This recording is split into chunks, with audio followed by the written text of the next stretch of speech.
Well, here's what we've got going on. So, Stiflers or Innovative was nice enough to send me some replacement hardware for the brake line kit for the front that it was missing, so I can finally finish up that part of the install. It was not really that big of a deal.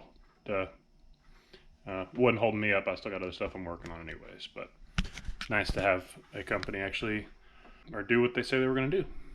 I am getting ready to pull the alternator again. This time not for oil leaks, but I've got a coolant temp sensor that I'm going to add to the side of the block for my Autometer gauges that are in the dash. So the port is located kind of behind the alternator in front of the engine mount, and it's super convenient spot to get to. So I'm going to pull some stuff off and gain some access to it, and we'll take a second and show you that once we get to that point. Well, I got the alternator pulled, and it's going to be, I don't know that I'm going to get to do what I want to do. So here is the oil pressure sensor sending unit. That's the factory sensor. And then just behind that, above that, is the oil gallery, or the coolant gallery that I was going to tap into. So that plug, there's really not much room to run a sensor, both sensors in that same spot. You know, they kind of go two different directions. So intake tube removed. This was my original plan, was to go down here to the water pump and tap it down in there. I'm actually thinking maybe I'm gonna look at pricing, but this elbow here, what appears to be like a thermostat housing output, but it's just a metal elbow. I may try to tap somewhere in here. So we'll see. Got to drain coolant, and I got to look up how much that elbow is. I picked the water pump because the water pump's only like $60 or something like that. So if I absolutely destroy it, I'm not out several $100s, but that elbow may be even cheaper. So we'll take a peek at that and drain the coolant and go from there.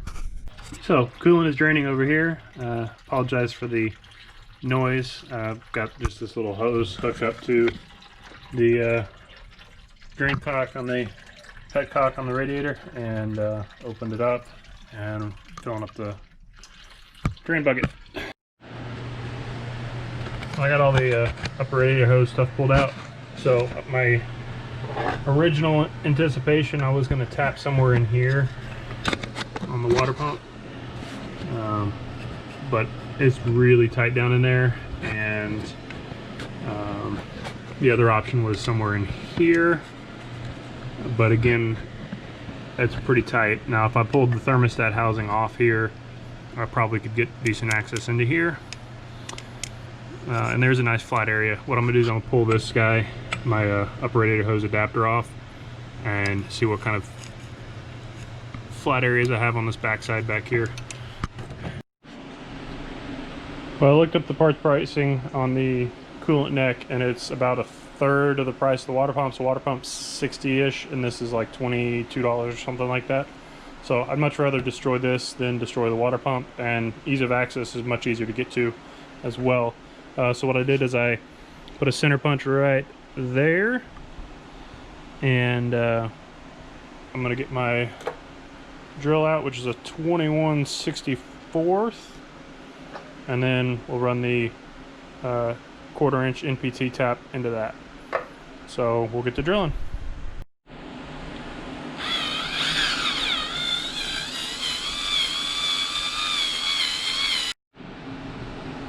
Well, I got the sensor installed after doing the tap. I'm actually pretty glad that I pulled off this piece instead of trying to do it on the engine, because there's quite a bit of metal shavings in there after drilling and tapping.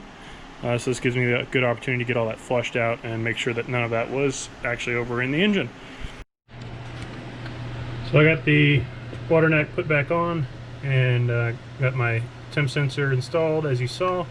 And what I went ahead and did is put my lead wire on before I installed the water neck, just because it's kind of tight up there, up against the intake manifold and up against the head. So I wanted to go ahead and get that knocked out before I tried to squeeze a wrench in there once it was already installed.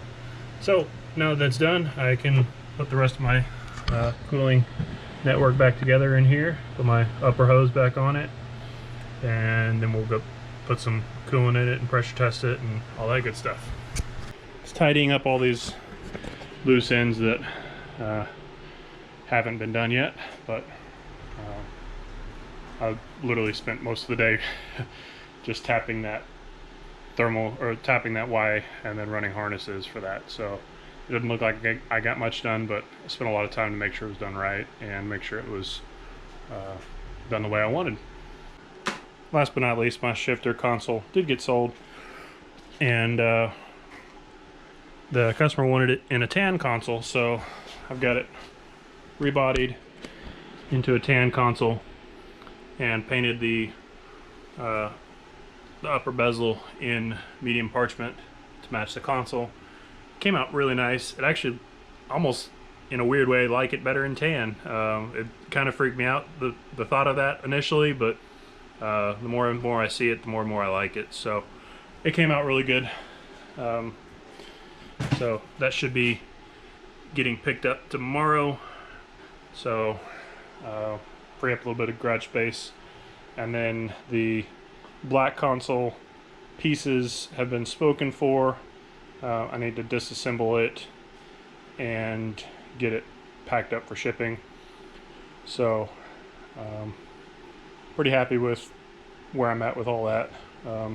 So I should have a lot more real estate in here in the next week or so.